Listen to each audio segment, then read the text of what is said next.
ನೋಡ್ರಿ. ನಿಮಗೆ ಡೌಟ್ ಇದ್ರೆ ಮನೆಗೆ ಹೋಗಿ ಓದಿ ಒಂದೊಂದು ವಾಕ್ಯವನ್ನು ಓದ್ರಿ. ನಾನು ಹೇಳುವಂತ ಪ್ರಸಂಗದಲ್ಲಿ ಏನಾದ್ರು ಡೌಟ್ ಇದ್ರೆ ನನಗೆ ಫೋನ್ ಮಾಡಿ, ಇಲ್ಲಾದ್ರೆ ಚರ್ಚೆಗೆ ಬನ್ನಿ, ಕೂತ್ಕೊಳ್ರಿ, ಕೇಳ್ರಿ. ದೇವರು ಒಂದು ಸಾಮ್ಯವನ್ನು ಹೇಳ್ತಾ ಇದ್ದಾರೆ. ಒಬ್ಬ ಯಜಮಾನನು ದೂರದೇಶಕ್ಕೆ ಹೋಗ್ಲಿಕ್ಕಿದ್ದಾನೆ.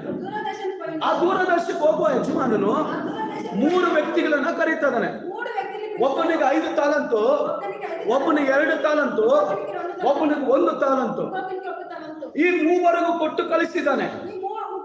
ದಿನಗಳಾದ ನಂತರ ಮತ್ತೆ ಲೆಕ್ಕ ಕೇಳಕ್ಕೆ ಯಜಮಾನ ಬರ್ತಾ ಇದ್ದಾನೆ. ಗಮನಿಸ್ಬೇಕು, ಚೆನ್ನಾಗಿ ಗಮನಿಸ್ಬೇಕು. ದೇವರು ಲೆಕ್ಕ ಕೇಳಕ್ ಬರ್ತಾ ಇದ್ದಾನೆ.